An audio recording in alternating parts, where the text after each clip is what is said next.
Hola, mi nombre es Gustavo Ulloa, soy cirujano dentista y realizo armonización orofacial en Clínica Sama Medical.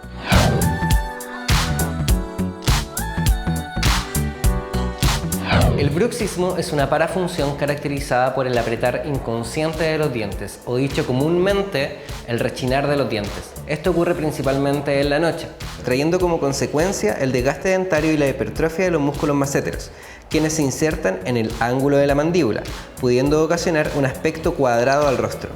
El Botox en los masséteros disminuye el tono muscular de estos músculos, dando a mediano plazo un aspecto facial más fino y disminuyendo los síntomas relacionados al bruxismo, como es el dolor muscular y el rechinar de los dientes.